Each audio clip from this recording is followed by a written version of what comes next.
thanks very much. That's really interesting. She's talking about outright. So I'm going to be talking about my kind of neurodiverse journey, which really only started about 2.5 years ago.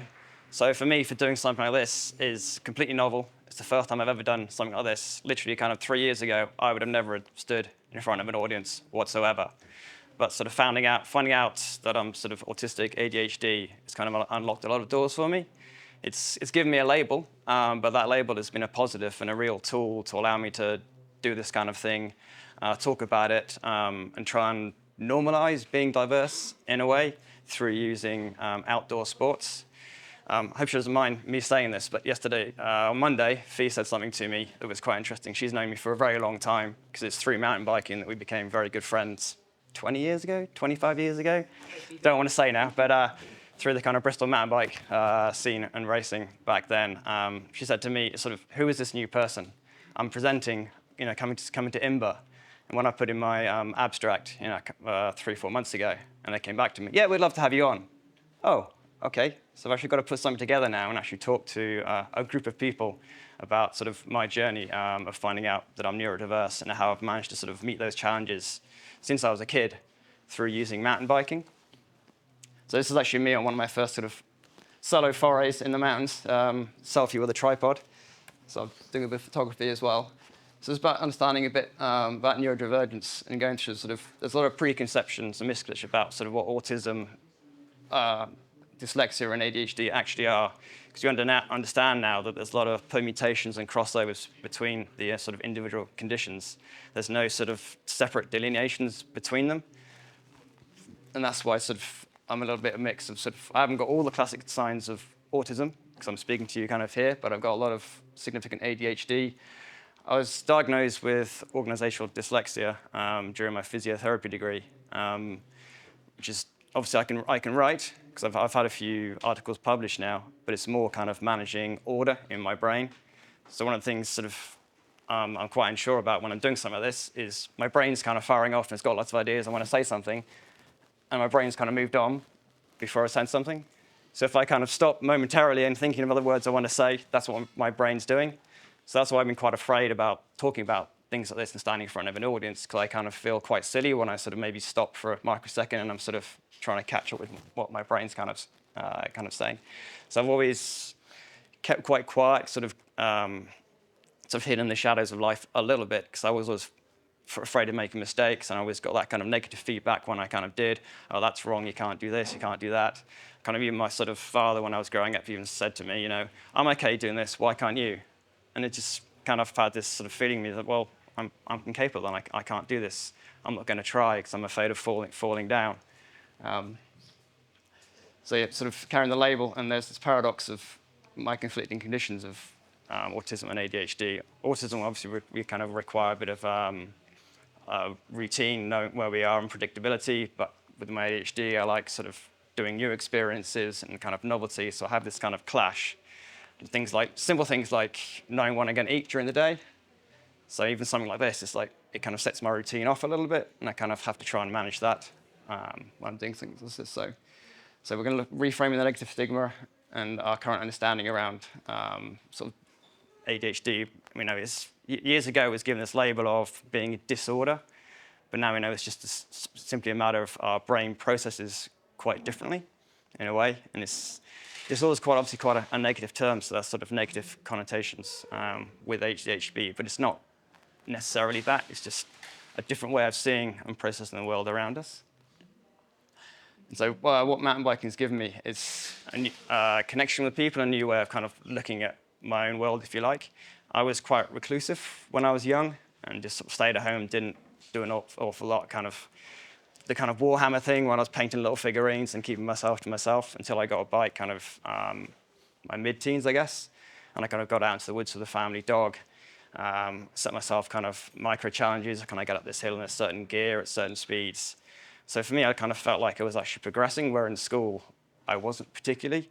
I was always just getting things wrong, and I'm always getting that kind of negative feedback when I was trying to writing or trying to answer in class. So I kind of never did. So I just sort of shrunk back into myself a little bit. But mountain biking was opening up this new world to me. And I meet people on the trails, and I felt like I could talk to people, whereas before kind of I wouldn't. didn't think they'd be interested in me and what I was saying. But we had this, obviously, what we've all found here with this commonality with riding, talking about trails and where we could go and what the technicality of it and whether you've done this downhill.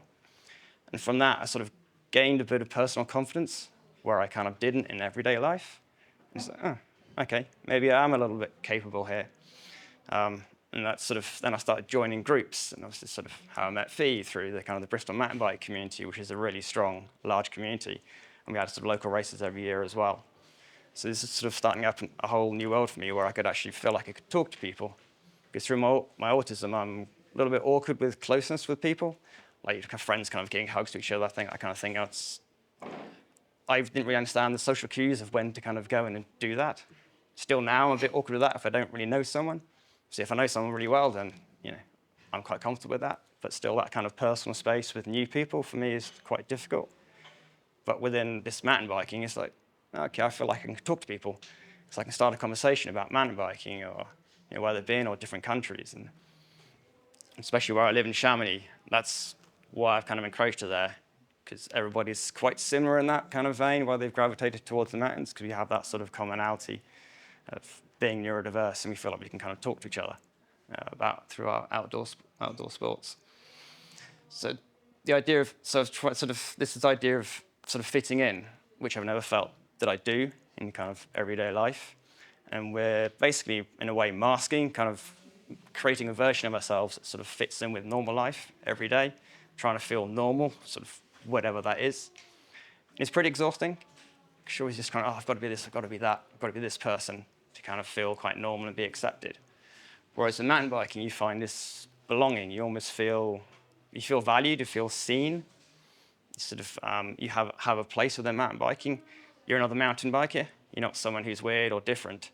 I mean, people kind of did make a little bit of fun out of me, but it was quite jovial within the sort of group, and it felt okay. So I started having these two lives, like my everyday life where I was sort of trying to fit in a little bit, and mountain biking where I kind of had this belonging, this kind of group where I kind of longed to be most of the time. It was kind of my happy place, if you like. So growing up, there's sort of feeling of being quite lonely and marginalised because of my differences and challenges, especially within sort of creating friendships and connections with people. And I sort of, in the last 2 years, since I've sort of delved more into neurodiversity, I've kind of understood that most of my friends, long-term friendships, have come from mountain biking, which is fine. And for our neurodiversity, it's sort of, a lot of people think that we're using it as an excuse that we can't do things. Oh, well, you should be able to do this, you should be able to do that. Why can't you do that? I can do this. So they kind of look at us to sort of feel like using it as an excuse. But for us, it's very real. And, I wish I didn't have it. It makes daily life quite difficult, kind of work sort of scenarios as well. But through using sport and what I've learned through sport and all the skills I've learned through there, I've taken that into everyday life, and that just makes it a little easier for me, especially with sort of communication and making connections with people. So, a few questions to you guys. Just your sort of understanding your preconceptions about what dyslexia, autism, and ADHD is. So if anyone wants to put their hands up, just let me know sort of, if someone tells you they're dyslexic, what do you think initially their kind of challenges would be, sort of your initial? So just kind of a couple of images of sort of, now we understand sort of how much there is overlap between ADHD and autism. So that's why I sort of sound I've got a little bit of autism and a bit of the ADHD. So, I mean, people say, you've got ADHD. Well, how do you proofread? Because I do a bit of copywriting now for Commute, which is using my creative side. So I can focus on copywriting and proofreading for an hour or two. It's because I'm interested in that. And if you have an interest-based subject matter, you find you can really concentrate on that, conversely to being inattentive. But conversely, if I'm something I'm not interested in at all, just like doing menial tasks around the house or administration, we procrastinate. We put it off right until the last minute, and you get your deadline for your tax return is like tomorrow, and it's like, the anxiety kind of builds, and that's what makes you do something. So it creates its own problems a little bit, where you've got these kind of extremes of inattention and hyperactivity and sort of interest kind of based activities. So yeah, sort of it's mainly from seeing sort of me from it's like the social cues, a need for kind of routines, which causes its own issues. And I like kind of familiarity, like knowing where I am each day and planning. I'm doing my bike packing. People just go and ride a race and kind of just find food and water. I'm there with my massive POI list of kind of knowing, well, I need to get water, where I need to get food, kind of written this whole thing out. And if I don't kind of get that at that moment in time, then sort of I get a bit stressed about it. And then there's just the three of them. So you've got that kind of dyslexia, autism, and it's sort of you can see kind of in there and the sort of learning differences, attention regulation as well. So for also we sort of think mountain biking and sport has really helped with my kind of emotional regulation. Obviously, we have ups and downs throughout our life, everybody. But when you're ADHD, I mean, the extremes are kind of like this. When I was racing, some days I'd be on it. I'd be sort of, I've had a few podiums in my life, which has been great. But then there'd be some days where I'd be completely floored through anxiety and insomnia. I could barely ride for an hour. So I found that really difficult because I know where I could be. And then those symptoms would just sort of drop me to the floor again. So it's been trying to sort of manage that as well. Mountain biking was almost a leveler for me because I could just go out and have fun without the stress of training, which is really, really quite nice. I was lucky enough to have, Bristol's got some magnificent trails which have been developed over the years. And there's always someone to go out riding with at sort of different levels as well. So just sort of building that community and connections for me was just really, really, really important. I didn't have to perform all the time, which I kind of wanted to in a way. There's part of me that wanted to do that, and there's part of me that just wanted to go and chill, have a nice ride. And Fee was very good at just taking me out for rides and telling me to chill out. But for sort of getting into the mountain biking for me initially, there was a few barriers. There's the whole issue of imposter syndrome, and I kind of feel that a little bit now talking to you. It's like I'm talking to audience, Am I good enough to do this? Should I be doing this? What people are going to think of me? Everybody's looking at me. And I sort of almost had that when I wanted to start groups with mountain biking as well back in the day, in the early 2000s. Am I going to be good enough to ride with people? Have I got the skills? Do I know what I'm doing? Am I just going to keep people up? But once you kind of get past that barrier a little bit, then you kind of, okay, people don't really care about that too much. You're just another mountain biker riding with people. Which is just really nice for me. It's a whole new experience for me.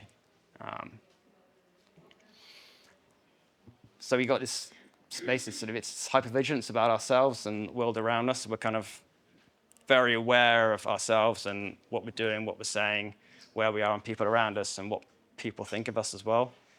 Even though I know I'm all ADHD, that hasn't been a fix. It just makes me much more aware.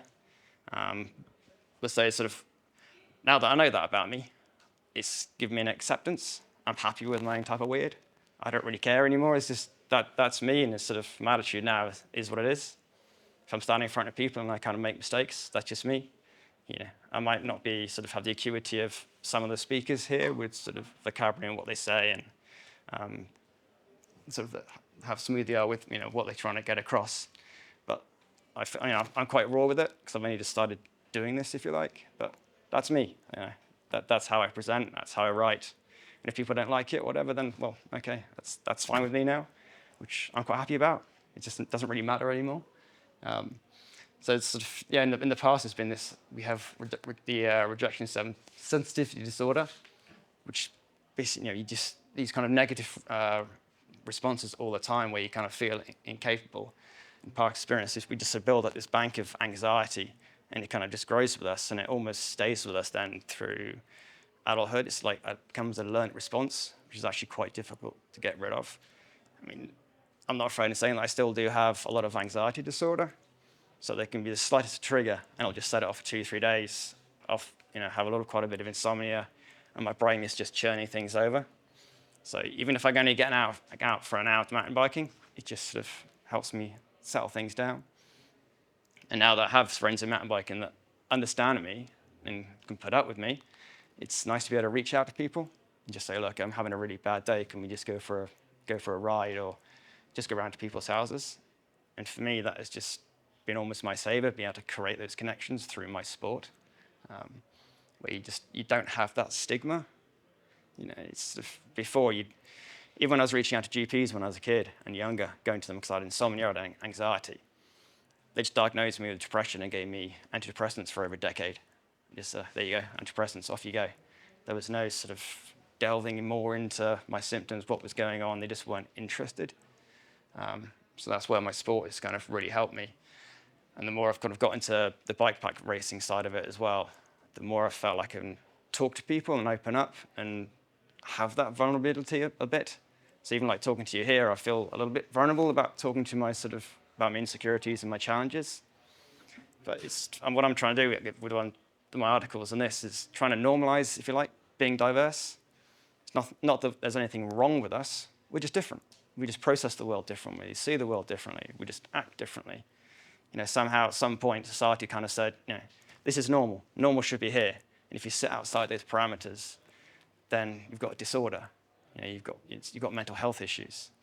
But it's just being diverse is part of the human ecosystem.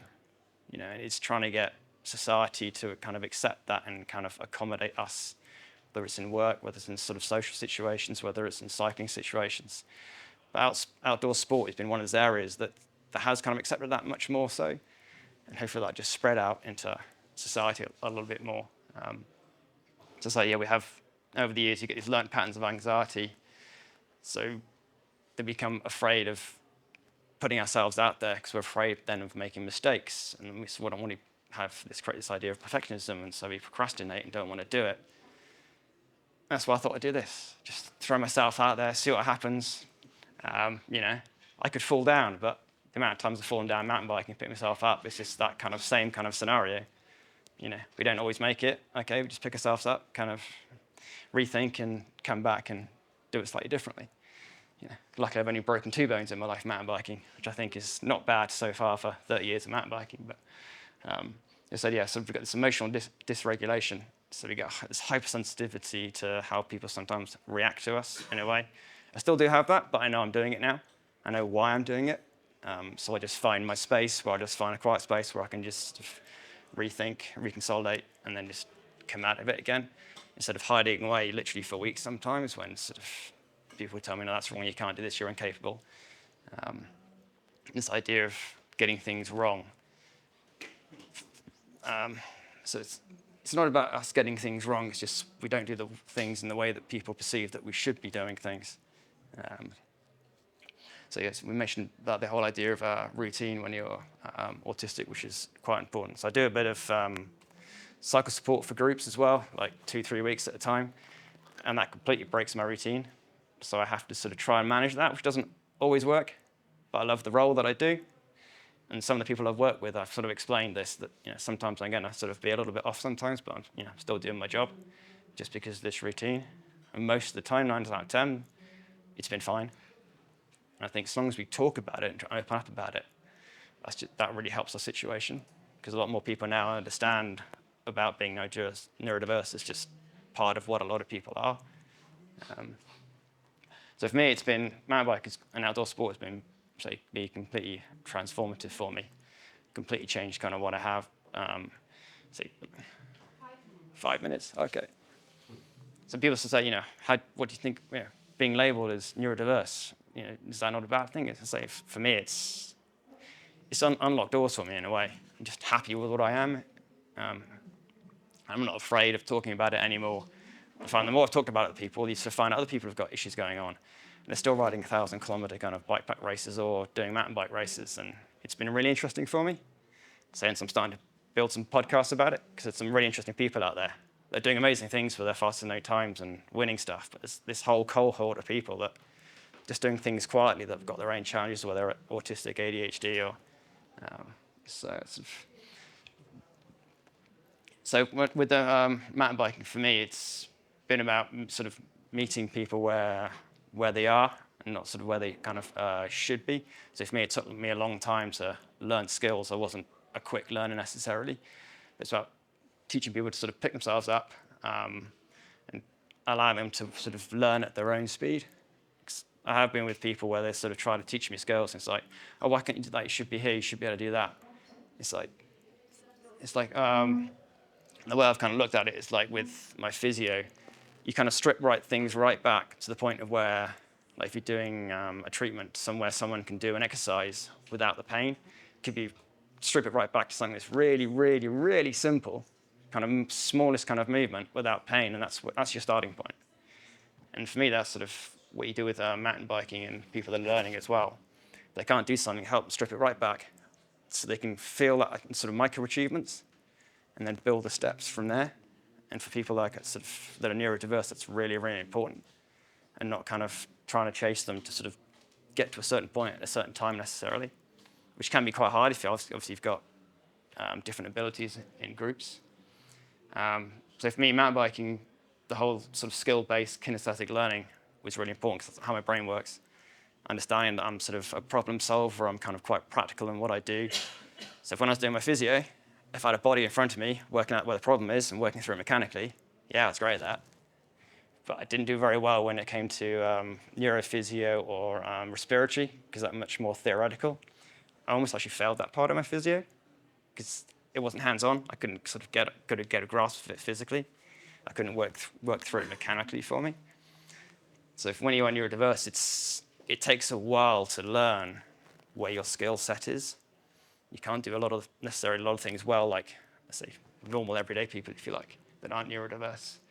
Or one kid named it, if you're not normie, as it were, then you do learn differently. You do have very different skills, but you tend to be much better at those skills than your normies, if you like.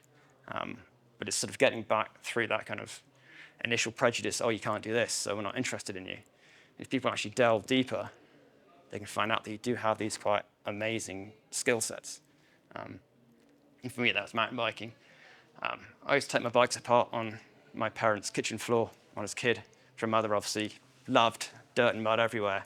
But I learned I was very methodical, very practical. I could kind of do that kind of thing as well. So hence why I kind of got into physical therapy, because I really enjoyed that sort of mechanical aspect of taking things apart and then putting them back together and fixing things, if you like. So what's also touched on is interest-based learning for us.